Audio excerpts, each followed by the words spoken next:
Mwari ndi Mwari wakanaka. Chada ndishumire kubva kubhuku ya John chapter 5. John chapter 5. John chapter 5 from verse 1. Tinemuverengera vandoverenga zvavo. John chapter 5 from verse 1. After this, there was a feast of the Jews, and Jesus went up to Jerusalem. Now there is at Jerusalem by the sheep market pool, which is called in Hebrew tongue Bethsaida, having 5 porches. In these lay a great multitude of impotent folk, blind, halt, withered, waiting for the moving of the water. For an angel went down at a certain season into the pool, and it troubled the water. Whosoever then first after the troubling of the water stepped in was made whole, whatsoever disease he had. And a certain man was there, which had an infirmity for 38 years. When Jesus saw him lie there, and knew that he has been in such a long time in that case, he said unto him, Wilt thou be made whole? The impotent man answered him, Say, I have no man. When the water is troubled, who can put me into the pool? But while I'm coming, another steppeth down before me. And Jesus said to him, Rise, take up thy bed and walk. And immediately the man was made whole, and took up his bed and walked. On the same day, and it was the Sabbath. Baba tinokutendai panzvimbo ino. Imi kana matuma shoko renyu munorivisvinurira Baba ridzokere kwamuri tisaudzatsikisa chamari kutumira. Aripo anoti handina munhu ungandiwisira, handina munhu unganditsvakira, handina munhu ungandipa, handina munhu ungandibatsira. Imi Mwari tinoziva muri mubatsiri. Batsirai vana venyu neruoko rwenyu rusina kupfupika panzvimbo ino muzita raJesu. Amen. Pano paita nhau yemwe mukuru wakagara panzvimbo yaipora vamwe kwemakore anoita 38 years. Ndikantange kutsanangura chinhu ichi chakaita kuti aramba ari panzvimbo iyoyi for a long time asina kupora, but achingonzwa kuti ndofanira kuramba ndiri pano. Inhau yekuti ane matestimony, ane zvaiona zvichiitika muupenyu hwevamwe. So ndozvo zvakamuita kuti aregere kuora mwoyo, nokuti waiziva kuti pano pane zvinoitika.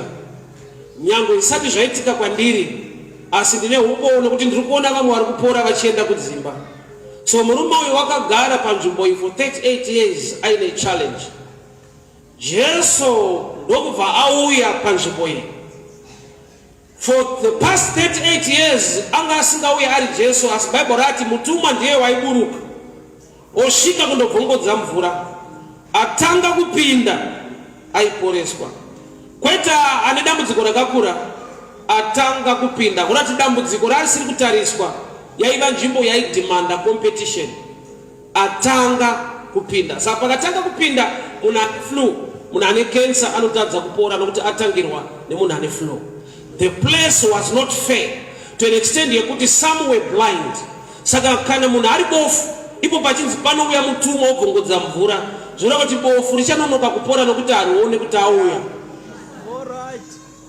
Life ine painotisvitsa pakona pekuti zvinhu hazvisi fair. Zvinoitira vamwe kwete vamwe. Munyika ine competition pane vari kuitirwa zvakanaka. So pane vasiri kuona, but vanofanirwa kuona kana mutumwa auya. Pane vasinganzwe, mutumwa aita akauya aibvongodza mvura, mvura ikabvongodzwa, it makes a sound. Zvoreva kuti asinganzwe anozoudzwa nevamwe kuti yanga yatombobvongodzwa aende. Nzvimbo iyi inzvimbo yekuti mumwe nemumwe ane dambudziko rake, aigara ari pedyo kuti asangane nebreakthrough. So murume uyu paanonzi naJesu unoda here kupora, anochema nekutangirwa. Ari kutotangirwawo nevamwe vane matambudziko, iye ane dambudziko. But paati I have no man, handina munhu angandiwisira mumvura, Ubvunzo wangu wabvati ndiani waifungidzira kuti angamuwisire mumvura iye akakomberedzwa nevanhu vanoda kuwirawo mumvura. Hope yaari kuda musiri panzvimbo yaaiwane, ari kuda kubatsirwa nevanhu vari kuda kubatsirwa, ari kuda munhu angamuwisira mumvura iye akakomberedzwa nevanhu vari kuda kuwirawo mumvura. Oza pane nguva yekuti upenyu hunotiisa pakona zvokuti wari kuda kuti akubatsire naiye ari kutsvagawo anomubatsira. Waunodawo kuti akukweretese ari kutotsvagawo angamukweretese.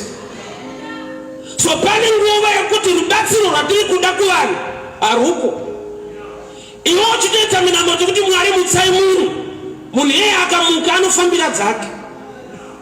So murume uyu ari paBethsaida, rubatsiro rwaari kuda achema kuna Jesu achiti I have no man, andina munhu ungandibatsira panapo. Zvino murume uyu kana akawanikwa akarara pameti, zvoreva kuti nekufamba hakwanisi. Kono pane vanhu vakauya naye vakamutakura vakamusvitsa paBethsaida. Havana kumirira kubvongodzwa kwemvura, but vakamusvitsa right place ndobva vamusiya vachiti chizvionera. So pane help inobva kuvanhu isingakusvitse paunofanirwa kusvika, but vanongokusvitsa pedyo zvokuti vanhu ava vakamutakura vakauya naye zvichida vakagara mwedzi, nokuti mutumwa Bible rati aiuya seasonal pamwaka. Zvoreva kuti vanhu ava vakambogara vachiti mutumwa akauya tinomusunda murume, mutumwa ndokubva aregera kuuya nekuda kwokuti aiuya zviri seasonal.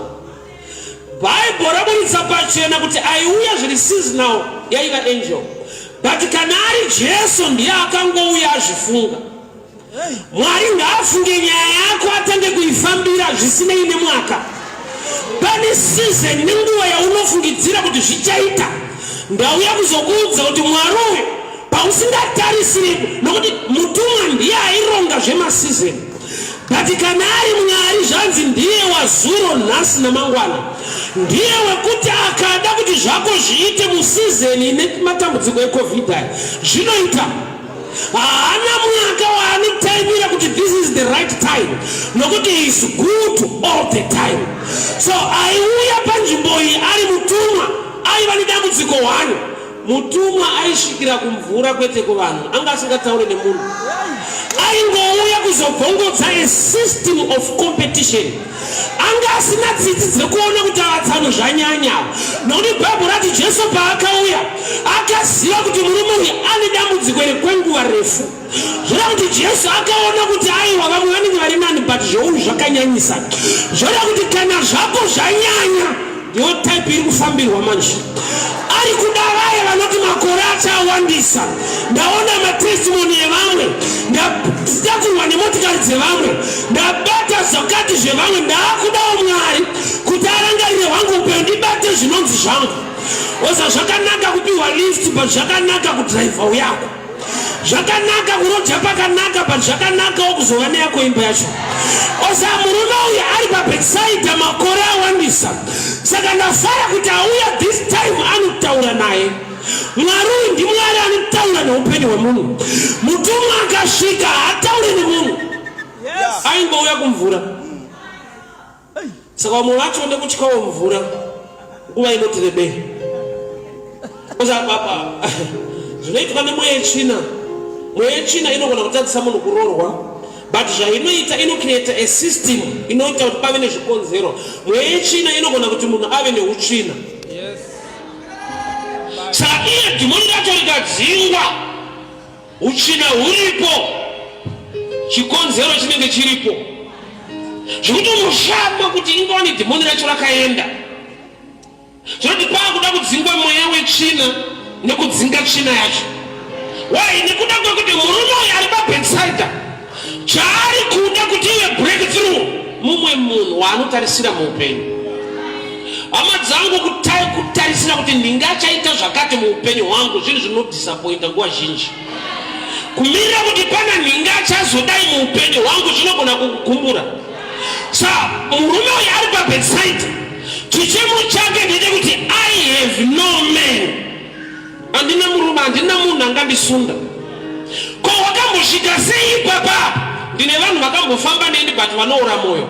Ndo nature yemunhu. munhu anoneta.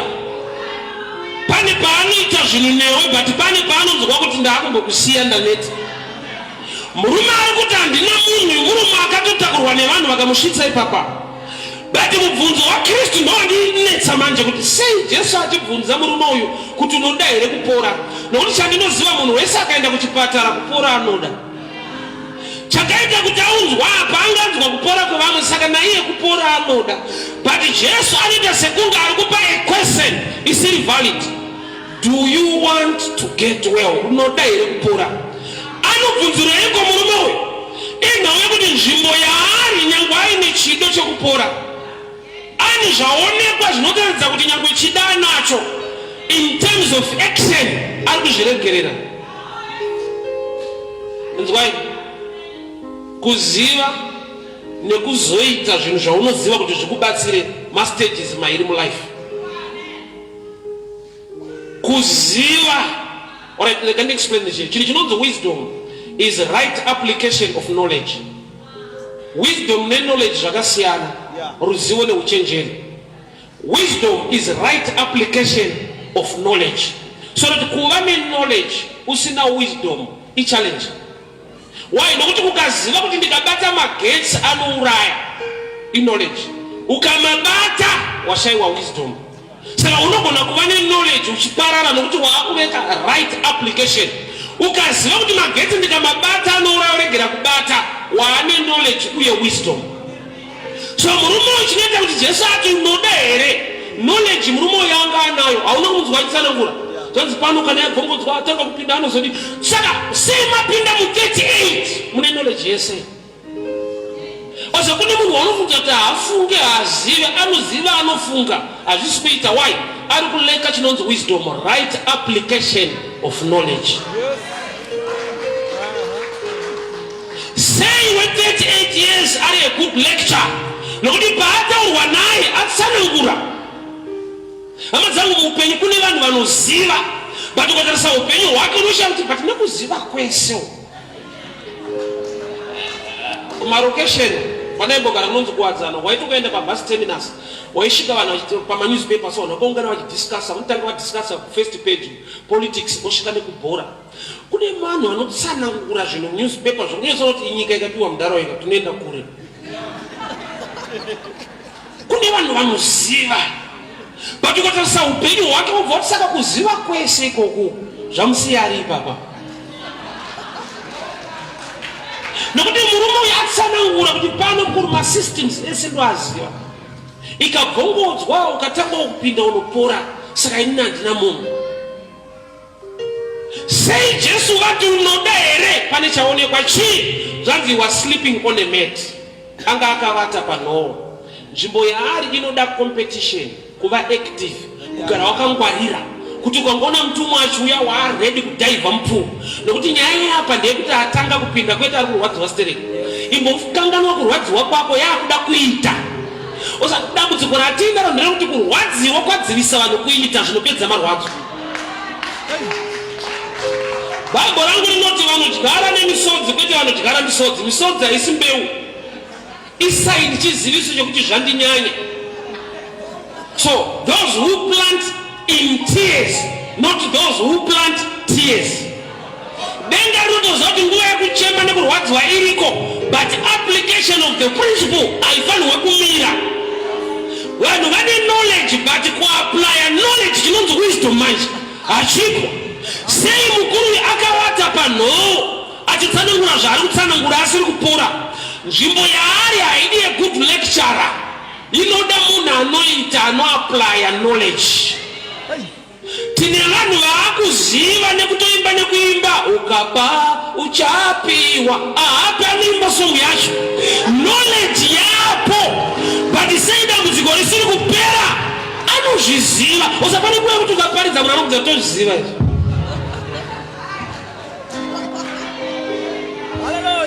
So warambirei uri pabedside wakaloda information yakadaro. Tine vanhu vane upenyu hwakamira one place. Paparidzwa pakaparidzwa kuziva kuri mumaari. Sei zvisiri kuendeka? Right application of knowledge.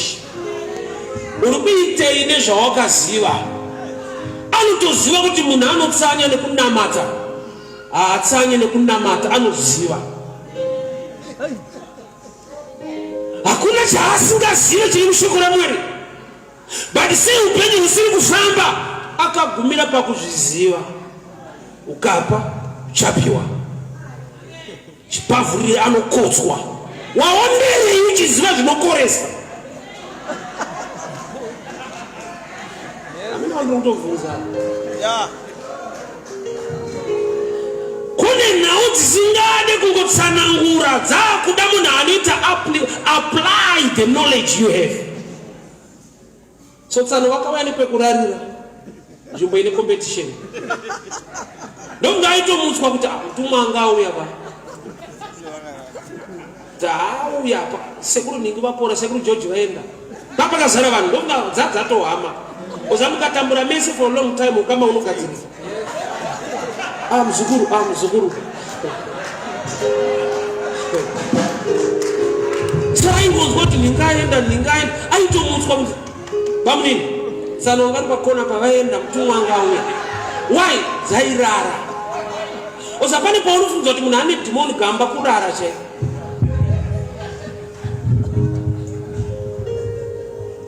Kune vanhu vakarara zvokuti zvimwe zvinhu zvofanira kunge zvichiitika muupenyu hwake hapana mweya uchina uripo, akangosarudza kunorara ikoko. Tine vanhu vakauya kuzorarira muno.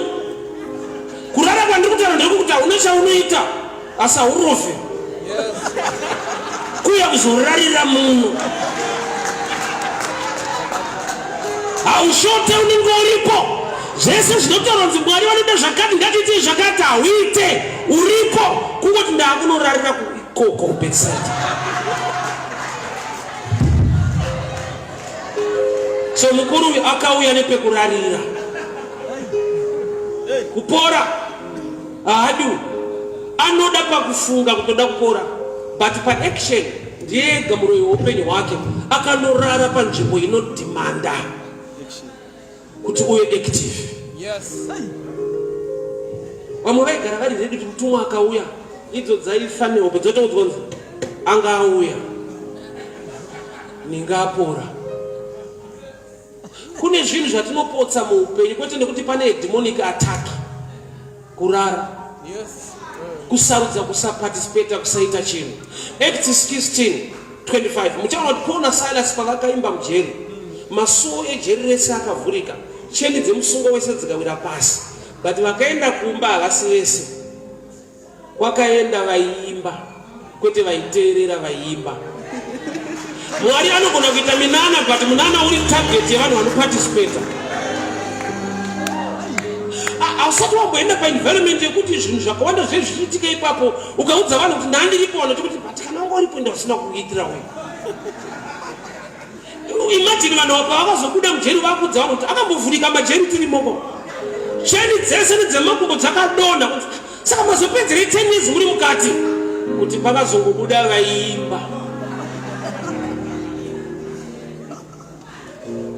Vaiva munzvimbo iri kuimbwa vanhu vachirumbidza Mwari. I always tell people kuchechi kwedu kuti present worship haitiimbire. Present worship inotitungamirira kuimba. Why? Because anoimbirwa ndiMwari kwete munhu. David achibata ari nguva yaakajaivha akanga na status yekuti ame king. Mabodyguard ake ndifunga akavhunduka kuti komudhara ndandarangarira Mwari kwaakandibvisa. Hakuna timu inoimbira vanhu muchechi vanotungamirira vanhu pakuimba vachiimbira Mwari. Why? Nokuti pane chese chinoda kuwana breakthrough through music nekuimba, Mwari unototsvaga voice remunhu. Paul naSilas vakarumbidza Mwari mujeri. Ukariverenga zvakatika rinoti other prisoners were listening not singing. Ndongo vaitokuenyana kuti but dzinorova taachidanoimba. Nani benefit yavakawana yekungonyararawo nekuteerera. Masuo ese akavhurika, cheni dzemusungo wese dzikadonha, handeipa kubuda vaimba chete.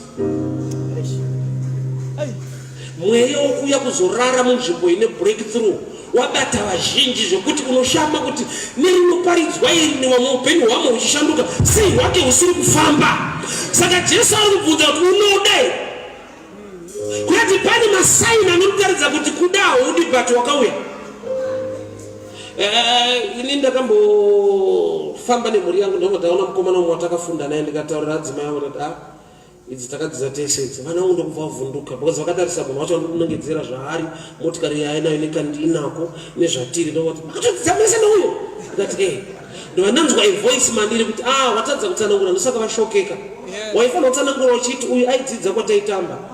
Why? Because maresults anotaridza kuti vamwe makanorarira ikoko.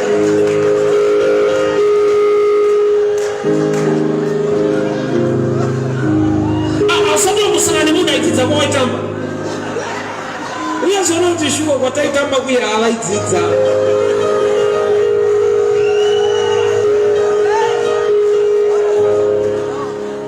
Church ndinzwe blessing iri mukuita. Jesu anoti vanzwe shoko uye vaiti varo ndokani nyaya. Vavaki vedzimba vakava nemutsauko pakuti muvaki akachenjera akafananidzwa nemunzwi weshoko uye anoriita. Kurinzwa nekuriita zvikamu zviviri. Chikamu Satani chaangakurwise kuriita, chaangakurega kurinzwa. Nditakambopfuura nekumabhawa kunoona anoshumira. Unoziva kuti shoko riripo. Hakuna vhesi yaasikazive. Akarinzwa haana kurirarama. Unoda here kupora kunoti pane zviri kuonekwa pauri kuda wakada munjere umubati. Saka iye inzwa excuse yake mani. Paese pandoda kupindawo mumvura ndinotangirwa. Excuse yake inenge iri valid kwaari kuti Ishe muri kuona shungu dziripo but pane anonditangira pese pandoda kupinda mvura ndiri kungotangirwa. Ndozosara ndapinda mumwe apinda kudhara. Saka ndakuda kuti mundidzikire tsitsi pakuti ndine shungu but ndine kakutangirwa kari mandiri. Ndakamusanangure pakutangirwa. Murume uyu ipicture yako neyangu. Pauri pane vanhu vaviri, pane anotangira uko. Rikaparidzwa nyama ikatangira mweya kunzwa. Hauna chaunoita, unongopinda chechi. Why? Nekuti hauna conviction in your spirit. Saka muchiona kuti pakaberekwa Jesu varume mawise men pavakauya nezvipo havana kutanga vawana mambo wacho aberekwa anova Jesu. Vakawana mambo akaberekwa Herodi. Vakasvikira kwaHerodhi mambo akagadzwa kwete mambo aberekwa. Vakasvika nezvipo kuimba isiriyo. Pauri ipapo uri 2 in 1. Pese parinoparidzwa anonzi common sense, anonzi brain, anonzi flesh, anotanga kubata message. Oti maakuvharwa ndezvechechi varutaura vakomanawo. Kaproject kava kamunokuwadzwa. Why? Nokuti zvemweya zvinotoda akura mumweya kugamuchira zvemweya.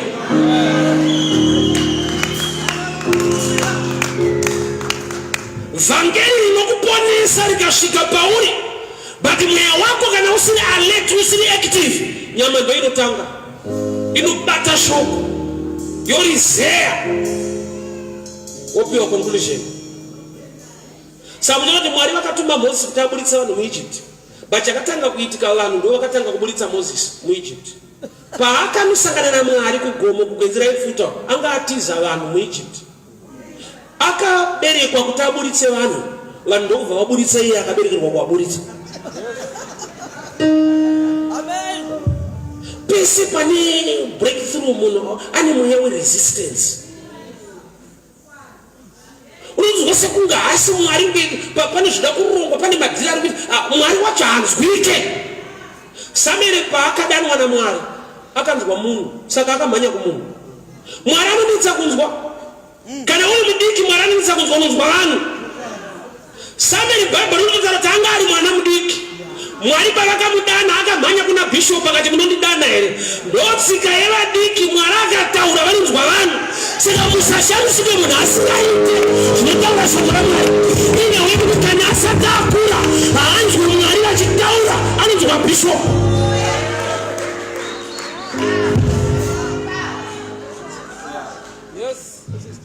Mfana nga akarara ari muchechi imomo. Ndiye kurarira muchechi. Mwari vakamudana vakadana akararawo zvake. uyo kuna bishop ndinofara kuti bishop ndo vakazomutsana kuti ndiye mwari wacho. So that's why I have so much love and respect for the elders. Why nokuti vanhu vakambofamba naMwari to an extent yekuti iwewe Mwari akada kutofamba newe, you must connect to them. Nokuti vane experience, vane kuziva. Imagine Samuel ndiye ari kudanwa but anoudzwa neasiri kudanwa kuti ndiye Mwari. Vatana ndo vakudza mfana kuti calling iripo but ndisitaiona ndiye Mwari ari kutaura newe. Aimhanya kumunhu. Church ndinzwe. Matambudziko evazhinji vari paBethsaida vari pachechi vane makore akawanda zvinosiri kufamba. Haisi nyaya kuti information hapana. Vakatakura mameti. Vakaya kuzorarira munomu. Kurara ipicture kuti wakangouya kuzotsvaga shamwari, kuzotandara, kuzomboratidzawo kuti musoro unogadzirwa kangani pawiki vakadzi vane nyaya dzavo dzavanonetsana kana. Musoro wemunhu unodiscusswa kuti but wivhiyane 3 weeks. Kuna vanhu vanoendera maweeks ka. Iwe muridzi usomboziva kuti wamuday number 8 yewivhiyo iyi. Wachovha ufunge. Yataurwa tichiri panzamba kuti yagara. Kune vakasarudza kuuya kuzoita nyaya zvavo. Unoda here kupora, unobvunzirwei? Mararira wakaita haasi munhu ari serious. Zvanzi Jesu wakazviona kuti mudhara uyu ane dambudziko rekwenguva refu. Osa wakarara akaonekwa kuti uyu challenge yake ndeyemakore. Saka mubvunzo wokutanga ndewekuti unodai. Kuti taakuenda pachoice nokuti kana uchida haurari mararira akawakaita. Bururu kana wakuda kuti Mwari achinje upenyu hwako usavata panhau dzekutsanya nekunamata.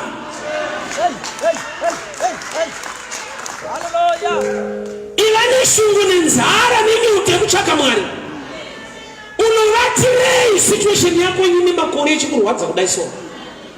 Osa kune challenge yako yokuti ukatarisa wega unoziona kuti Mwari ndaigadziriswa yanyanya. Vese vakabva paBethsaida ndofunga vakaenda vachiudza Mwari kuti kune mudhara ariko. Pamwe nemine manga apiwa. Kune mudhara achona ariko kwa makore awanda. Awitnessa mabreakthrough evazhinji dzakarara. So mubvunzo waKristu, mubvunzo watinoda kubvunzana nhasi, wakawirei kuzorara? Nokuti kurara kwakaita life yako ipicture yemarariro wakaita pakusaita zvinotaura Mwari. Hama dzangu Satani chaasingade kuona mutende mwana anoita zvinotaura Mwari. Anonzwa haisi problem, anoita. Why? Nokuti ukaita wadena Mwari kuti ashumire shoko rake.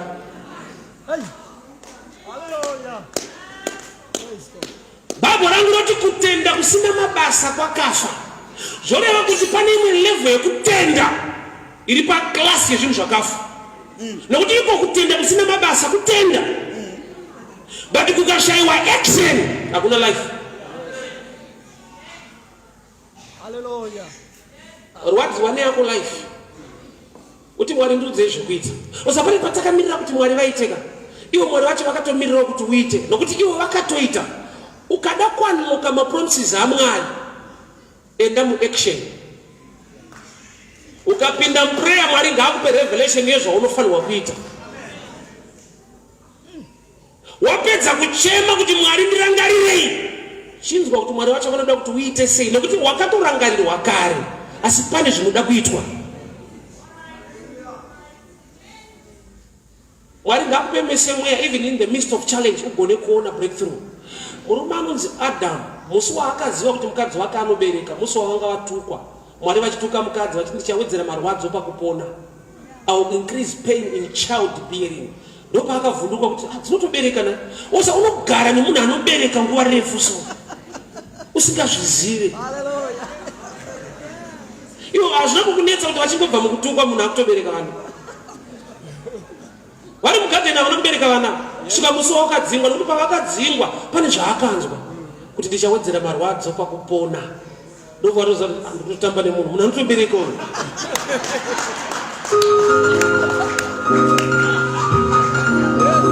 In the midst of pain or challenge, akanzwa breakthrough. Mwari ngaakupe kunzwa mumazuva akaoma kudai. Mwari ngakupe favor mesana ona pane favor ne breakthrough mumazano remakadai.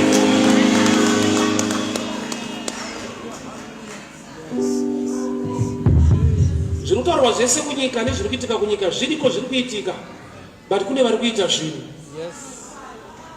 Havana kumira. Kune vaakutoita zvinhu mamiriro azvakaita izvi. I always love this job. Ukangopinda mubucha ukangoona mune mazondo, ziva kuti mombe yacho yanga iriko. Hakuwanikwe mazondo kusina mombe. Zvakati kuna akadya zvese zvakakupa makumbo iwayo. Ufunge hafi nevanhu. Ukangoona mune nzondora dzehuku ziva kuti chicken yacho yanga iriko. Kwete last year, this week. Bali kune vakafunga kukusira makumbo iwayo.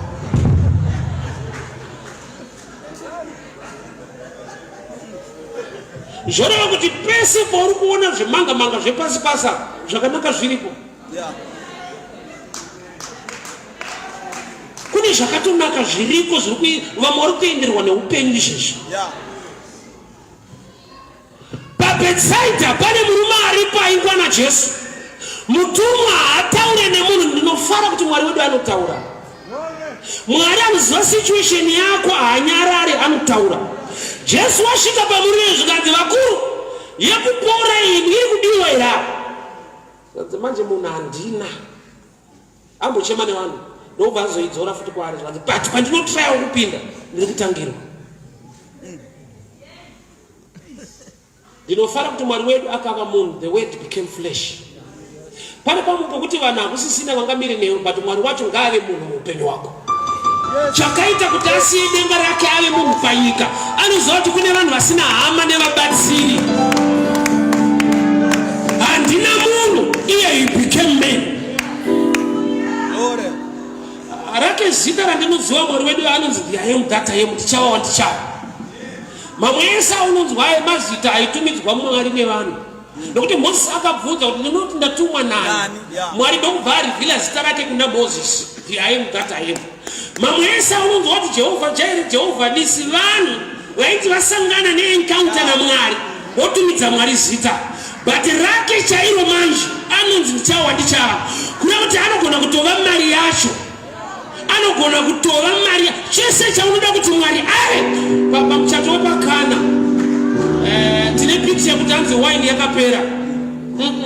Chakapera in Revelation nokuti Jesus is the new wine. That's why wakaona kuti akangoti tuta mvura, nokuti pauri kututa mvura akutuma mvura ndiye wine yacho. Kuti vaito dilute concentrate yake yakawanda. Jesus is the new wine. So pamuchato wepakana hapana kupera wine, pakapera kuziva kuti watina ndiani. Ukasaziva Mwari unopererwa. Iwe uina Mwari anova mhinduro pazvese, but ukasamuziva unopererwa. Saka mukuru akawanikwa akarara ipapo pari kupora vamwe, ndopaakauya kuzorara. So ndinofara kuti nyangwe anga ari panzvimbo iyi for 38 years, breakthrough yake haine mvura. Ndiye murume akapora padziva asina hembe dzakatota kana kuira mvura. Usapane nguva yekuti wakaenda mucompetition isiri yako. Kusaziva area yako kunoita kuti uitwe dofo iwe uri shashi. Ndakaexperience ini kuchikoro. Pane pakambobatwa tsamba, mazuva edu ndeitsamba kwasina mafoni. Tsamba ndanyorera musikana iri mubhuku rangu reEnglish. Teacher ndakakanoisa zita, saka teacher vakaramba kuti ndeyangu. Why? Because vanoziva unhu hwangu kana tiri pasubject yeEnglish. Chinondinetsa. But chirungu chakawana mutsamba. Havana kuziva kuti kana ine left champion ndokutaurira ka. Chirungu chedu chekupasa chechikoro ichi haiwa atiko. Kupfimba munhu neEnglish. Musikana wako ambai.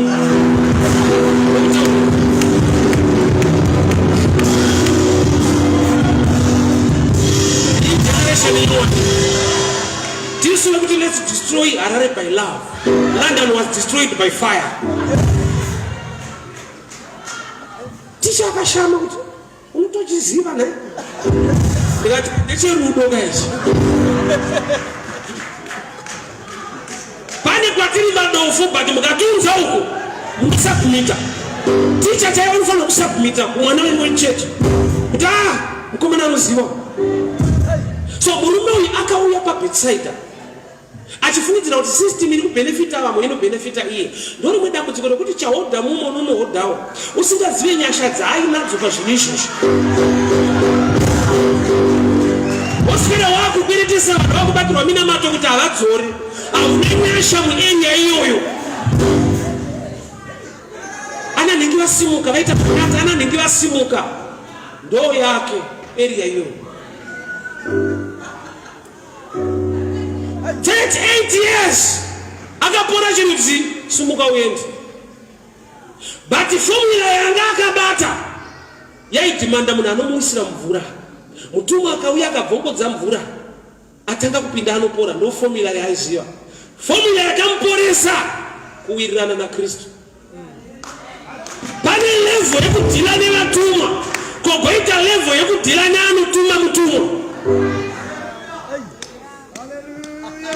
Murume uyu padziva akabva ipapo hembe dzake dzisina kana kunyorowa. Yakangosimuka ufambe.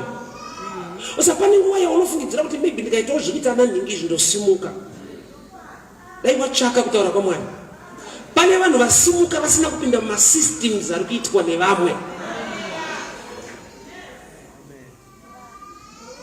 But dambudziko riripo manje akapora padei risina kufarira vazhinji. Indafunza kuti ukaita dambudziko chechi inofara kana rapera kai. Uyu paBethsaida aporeswa zvanzi vakuru vekereke pavakamuona akatakura meti yake vakati uya kuno kuofisi. Deira wapora wrong date. Tandinofarira unhu wake manje akabva ati aiwa andiporesa ndiyatitakura. Imimi musingaporesa hai togona kupedzerana. But andiporesa ndotevera zvawo.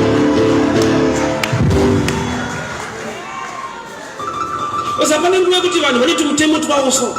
Iye Mwari wacho achida kuti utakure meti. Osangana nepingi inoti Deira wapora hariite. Musi weSabata wanzi carry your mate. Ndoda tuone chinichi. Chaidiwa nemurume uyu hamusi kutakura mate, aida kupora.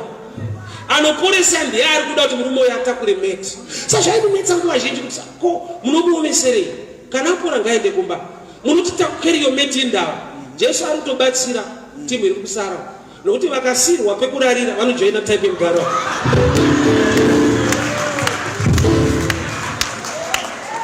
Saka Jesu ari kubvisa comfort yako muarea iyi. Iwo chakakuchonesa asi madhimoni wanga une pekurarira. Saka ukapora ukasiya mubhedha, vafana vanomira mubhedha vakaparara. Unopa dambudziko kugeneration yasara. Carry your mate.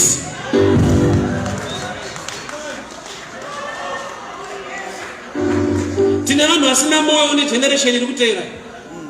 Anosiya meti yake masystems ake ipapa. Vafana yaimurara. Pakamuchonesa ndo panoti vamuvarara. Saka Jesu paari kuti carry your mate. Anivhangeri apa kuvanhu vasara. Kuti kupora kwenyu hakuchada makore akawandisa. Nekuti mudhara uyu wadhonza makore nekuda kwechinhu ichi. So murume ndokubva atakura meti yake. Asangana nevanhu vasiri kufara nekuti atakura meti. Why? Nekuda kwekuti mate is a reminder. Nokuti kana wapora unofara. Unogona nekutofarisa. Osa zvinhu zvikafamba besides kufara unofarisa futi. Kondonecha yemunhu kana. Asana muzwa mumwe munhu achizvitaura kuti zvangu zvikafaya mushemushe mumwe munhu anoita mudumbu. Unosvika pakufarisa kuti haunei nevamwe. Unoda kuti vaite mudumbu nekuti zvako zvaita. Tumwe munhu anofema chete kana zvangu zvafaya. Sana imwe nguva tikuita zvisafaye denga rakangoudzana kuti zveuyu zvikafamba vanhu vanoita mudumbu. Saka kuavoida mudumbu. Sikungai mukomana.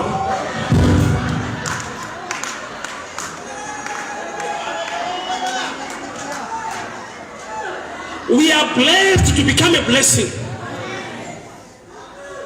Vamwe vanhu vasatambudzike nekuti zvako zvaita mushi. But vanhu ngavapupure nekuziva Mwari nokuti vasangane nebreakthrough yako. Kutakura mate is a reminder yekuti uzoregera kufarisa urambe uchiyoko kuti ndakamborarama ndiri panzvimbo iyi for a long time. Mate is a reminder. Munhu akashayiwa mate anokanganwa kunamata. Ukasaziva ukakanganwa Mwari kwaakakubvisa unokanganwa Mwari wacho futi. pese pandinoenda kubulawayo kana ukweko kana ugwero ndinombopfuura nepamaini pandaishanda sokweko kamba kandaigara kachiriko sandakapfuura nefamily yangu ndikaratidza vana vangu ndikati ndomaigara mudara wenyu tichishanda tichipinda mumugodhaka mwana akatarisa kamba kacho akati dedi mune shuwa maitogara munhu ndikati ndijesu kwai dai tirimo so kamba ikako katori kameti ukakatarisa mushedzera kuti mudhara musandisiye munyasha dzenyu hakuite kudzoka ende vamongo vachiriko iko ausatomubviswa namwari bereko kuti kuna umwe wako wanosara marimainda ukavaona zvavari ndo zvavaofanira kunge uri ndo meti yako iyo uyo akatakura meti akafamba akada kufarisa akangotarisa meti ozadishe makatendeka chakunyima mweya wokushipa nekurikudza mwari nguva dzese unenge wakati kanganwei meti irimainda yekuti pane kwakabviwa ndosaka vanhu vakamoti usatakure kupora no problem usatakure inagawedza vari kuti zvaataura kuti uite usaite zvaakuitira bho but zvaataura usaite samuchiona kuti munhu angatoda kuporeswa namwari waasingadi kunamata vanhu tinoda kuti mwari atiitire zvinhu but hatidi kuita zvinotaura mwari kune mweya unorwisa kuti zvaparidzwa usaite asi ukaita dambudziko chechi ngaimiri newe ngavakunamatiri kunzwa kuti chechi mandiregerera ko tikazokuudzawo kuti waregerera chechi yarafu hauna mondinzwa mina dzokoroka pese paunochema kuti chechi mandiregerera rega ndikurimainde watiregererawo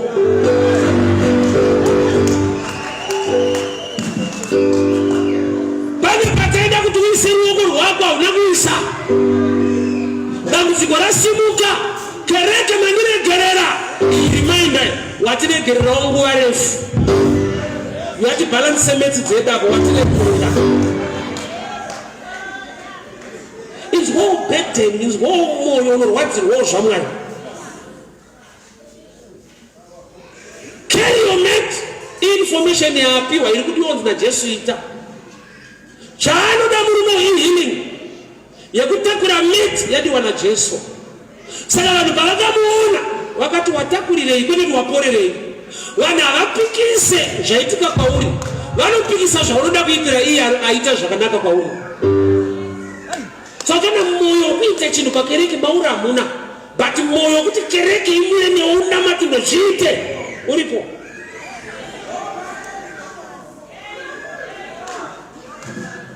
kana watouya tinotoziva kuti pane zvanetsa pane zvaunoda kugadzirisa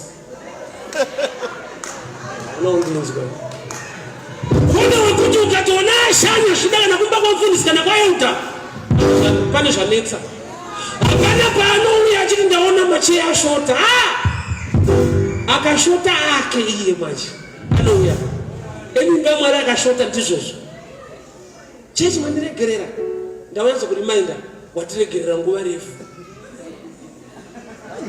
takurawo meti mwari kuporesa hareke but instruction yaataura kana wapora ine saka waona kuti vanhu vakamumukira havana kuti waporerei watakurirei urati zvinodiwa kuti namwari uite ndozvatakamaka zvaunoda kuitirwa itirwa sterek namatirwa shanyirwa vanhu ngavamire newe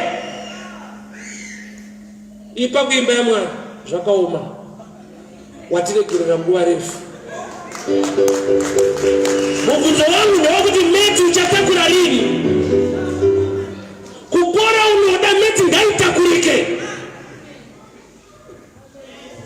meti testimony yekuti vanokuona wakatakura vanoti uyu ndiye aimbotakurwa pameti iyi yaakatakura zvinoita kuti mwari vakudzwe kuti pavaiti watakurirei meti vari kuti hatidi kuti mwari akudzwe tinoda kuti zvingofamba zvingoita mushi but kurumbidzwa kwamwari hatidi palife yavo promoti kwakubasa zvinhu ngazviitike but kuti mwari vakudzwe hatidi saka pora but usatakure meti wayo because deti racho rawapora harisi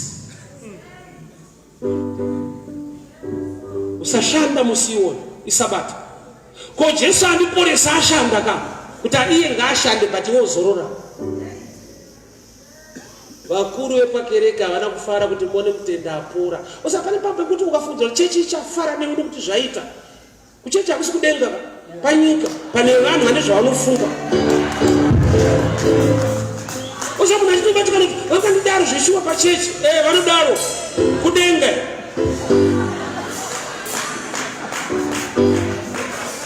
Muchechi mune vanhu.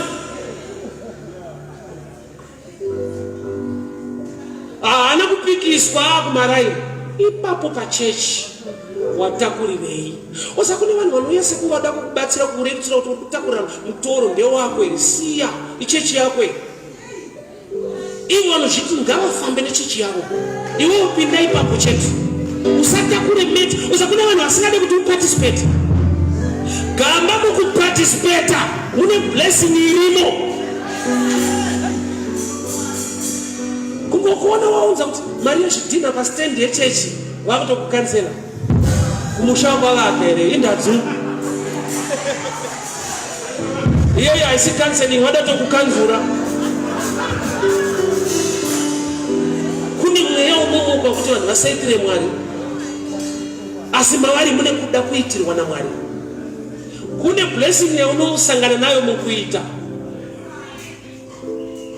Varume vaine maperembudzi Luke 17:11 Jesu akati endai munozviratidza kwapristi. Vakuti vari munzira vakapora. Vari munzira kwete vachienda kuna Jesu, vachienda kwavatumwa. Kutumika kune ruponeso. Kutumika kuparticipate kuita kune blessing. Endai vari munzira kuenda vakapora. Kwete vachienda kuna Jesu, vachienda kwavatumwa naJesu. Ukatumika unozvaunosangana nazvo. Zvinhu zvaunotsvaga kuna Jesu hazviko kusvika waakutumika.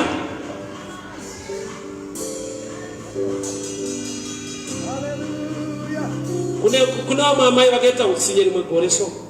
Munin'ina wavo ashaika, mwana womunin'ina ndokubva auya pamba, ndokubva vapa polisi kuvana vavo vese kuti chiregai kumuka muchiita majuti kuma5. Uyo akauya. Uyo amuka ari kuita majuti kuma5. Pano aidrive gonyeti vaitanga basa ele ainotora gonyeti kapake kuma5. Ndokubva vaonana kuma5. Kune mwe blessing kuma5 ka. Zikwana kuma 8. Kuti mutaurira kugawa. Pasakungomuka ongoa iri kokona unaka so. Chwa vakaonana na driver gonyeti vakarorana vakachata. Mukadzi yena nachipa testimony nokuti Mwari wokuma5. But 5 haana kuibata by choice.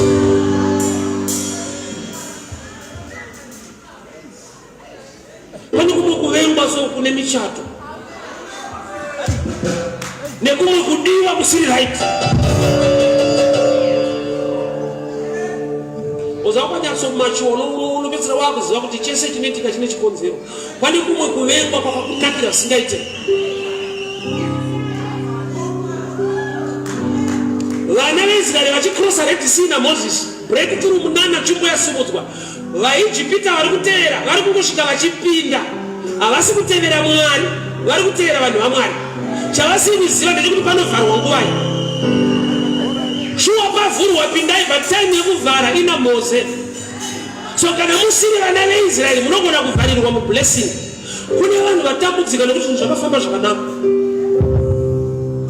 Kunze Adamu naIve, chavakadzingirwa mugadheni vanga vadya vaguta. Munosanganika nemipanza akadumbu rakadai maguta. Kune mamwe mafaro ane disaster. Tapa uri tapa. Toda kuenda kuleki, toda kuenda kugura kunofara. Vamwe vakadzoka nevana iko. Ndofunga ndo vana vaya anonzi ana mufaro. Pari pangu kuti unoita mafaro, kudzoka namufaro zveshuwa.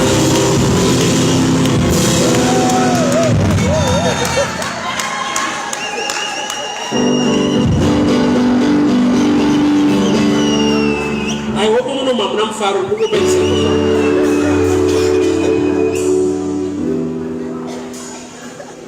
Church, carry your mate. No, it's not farirwa. Advise you. I hope you are the one who will talk with them. Kwete wapore them. Kurati matiri mune nature kuti andidi kuita zvinotaura Mwari. Azvinodwa kuti Mwari vaite zvakataura. Ngavandi poresi. Basa rangu ngaridzoke, marriage yangu ngaidzoke. vanozvigona. Imagine Mwari akafidha vanhu nechingwa murenje mamiliyoni evanhu. Angatadze kupa iwe nemhuri yako nevana 4. Anozvigona. But pane nyaya ndekuti kana waguta uda kuenda kupi? Uda kuitei?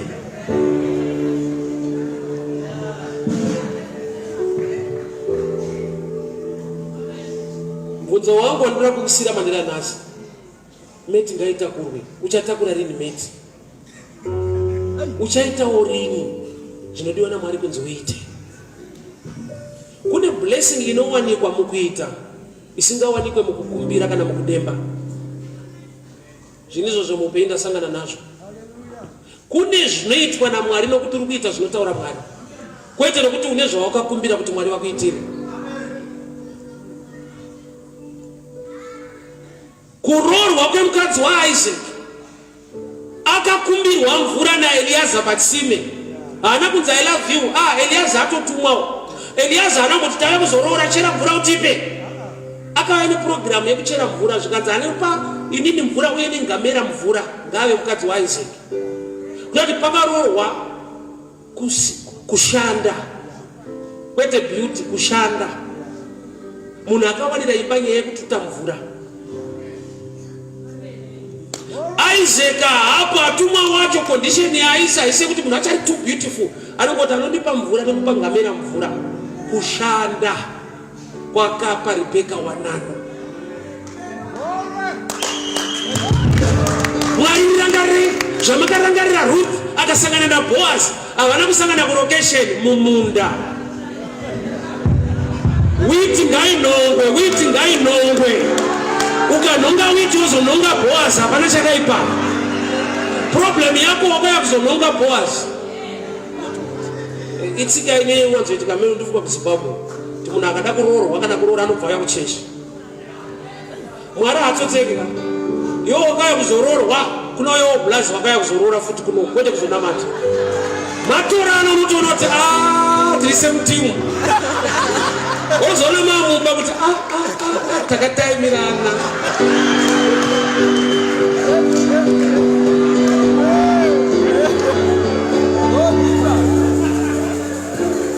Hanzvadzi yangu inzwa, Boaz anowanikwa mumunda make uchishanda mumunda. Samubvunzo ndokuti unoenda rini kumunda kwaBoaz? Mwari ndirangarire, Boaz wangu must locate me. Loketa munda, loketa munda. Tsvaga munda waBoaz ushande. Shanda muimbani maita zvinotaura Mwari. Ingomira kungobhainda mweya ishanda. I bind every spirit that wants to take my Boaz. Ende kumunda.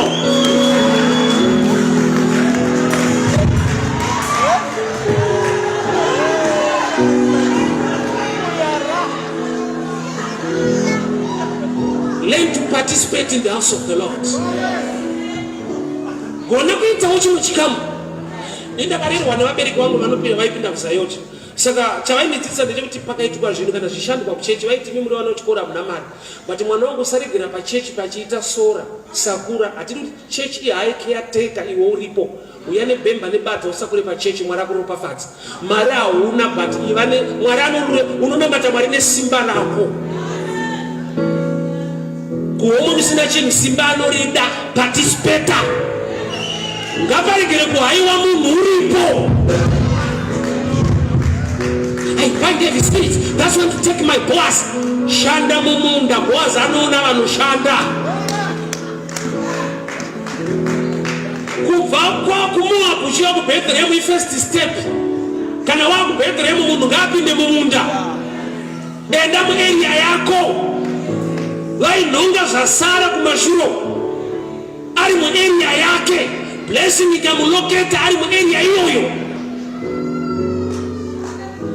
Kune blessing inokuwanira muarea iyoyo. Zvaunofanirwa kuitira Mwari wako ita nemwoyo. Uyo akarambidzwa watakurirei net, iwe unozvirambidza wega. Ndozviitire izvozvo. Remember ipana ndokupinda pano. Pano takaya kuzonamata Mwari. Kunonzi kunamata kuita. Let me help you. Matthew chapter 6 verse 6. Paino teach about prayer. Inoti mukapinda pakawanda muvharado Mwari anoona kwete anonzwa. That teaching ndofunga isi correct.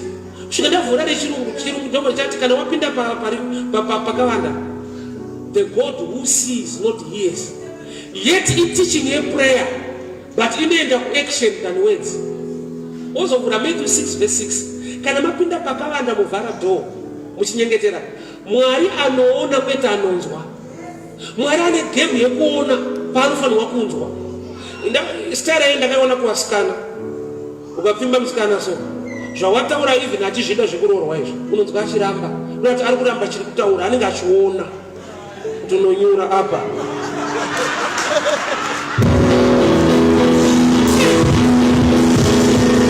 Imagine, paunodzoka after 2 years unosvika musikana yakaroorwa. But pawakamufimba wakati kuda kuroora ndokuvharawo. Ndati haana kuramba kuroorwa. Mazuva awaitaura anga asinganzwe aitarisa. Tarisa bhande rako sayansoroti kana achitadza rake bhande uzoti tatu tichida mabhande tu.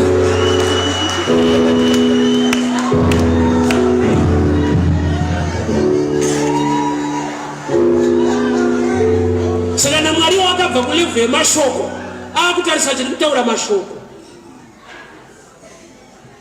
kuti iye neunhu hwake nekuita kwake ndiyari kuti God bless me, take me higher. Iye ari paunoyi papapa habatike.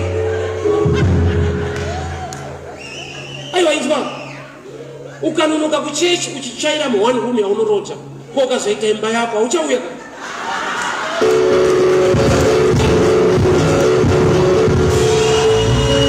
Imagine imba yacho yeseri yako uchimborova uri muroom yaunorota yemumwe munhu.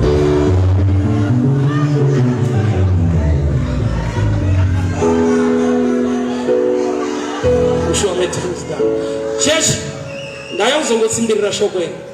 Carry your mate. Pandati your mate ndiri kuedza kutaura kuti zvakaiswa in line naMwari muupenyu hwako. Hatifanani zvekuita, takangofanana kuti tinofanirwa kuita. Chatakafanana tinofanirwa kuparticipate kuita. Chatakasiyana zvatingaite nokuti hatingawani zvakafanana. Saka panzi carry your mate, not somebody's mate. Ziva yako nhove yekutakura. Kana iri worshipiresa uriko mweya unodzivisa. Ini pandakatanga kuparidza parengi shamwari dzangu dzandakafunda nadzo dzakauya dzikaenda ineni pakona so zvikanzi yakatanga rini mweya wakutamba iri wakutimakisa. Vakanzwa kumakiswa tichishumira Kristu. So beware of good people who are not godly. Kune vanhu vari bo vasina Mwari. Kune vanhu vari right. Vanotaura zvokunyatsoita munhu anyatsotaura but zvisina umwari. Ndinotenda Mwari vakandipa nharo nyange vanhu havataura ndikakontinya. Ndine zvandasangana nazvo pameti. Avaombere maoko kana watakura meti vanotokriticize. Why not ndozvanzi naJesu uite? Dai wada zvechechi wanyatsoita zviri proper. Wainyatsobvunza uzakanipa kuti vanokususpenda kuti wakurwara. Kuti zvakatanga sei? Pandakati it was a dream. Mapengero acho chaoneka ngorota so. Watumwa nechechi ndikati Mwari ndo vari kundituma. Mwari unoziva mushe, unoziva Mwari. Mwari kutuma iwewe. Usafanira kuti azvifite kana kuti Mwari wamasimba ose obva atuma imimi tsana. Usafanira kuti kurwara Mwari haite zvimafanisa kutaura. Vanga vasingade kunditakure meti. Ufunge meti yandiitira mushe. Ukaita zvinonzi naMwari uite. Pane kwaunosvika. Zvausingabvira waimagina kana kufunga Mwari anoita. Rega ndipe testimony tigare pasi. Muprogramu yekutakura meti handina kuziva kuti kune munhu avhurwa meso naMwari kuti anditarise. One man called me one day. Haadi kutaurwa zita rake ndobva andishedza zvikanzi ndoda kuisa papayroll kubank. He owns a bank. kwete mshando wekubenki ka muridzi webenki akandishedza akangondifonera zvanzi, I've been watching you preaching the street, I need to bless you. Ndakuisa papero ya bank teller kutambira mari kubenki wakagara kumaoko why nokuti pane meti yakatakurwa.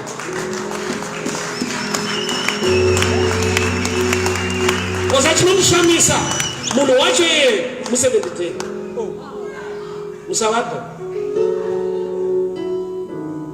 akaappreciate kuti kune meti iri kutakurwa. Paunotakura meti paya pane vari kukuona, pane vatumwa vari kukuona, pane nyasha dzinofanira kukuloketa, but pese pane breakthrough haushayi vanhu vanouya chini watakurirei. Chingopinda chechi dzongunderei ana mhingi vanoita unononotonzi wakapindirei pachechi isati ane maresources. Pinda dzakapira kudhara dzine zvinhu zvadzo. Hama dzangu, nzvimbo yauri ine chikonzero. Ukaenda kune zvinhu zvakaitwa kudhara una chauchaita. Sangana pane blessing nosangana nevanhu vanoita pauri haichabata.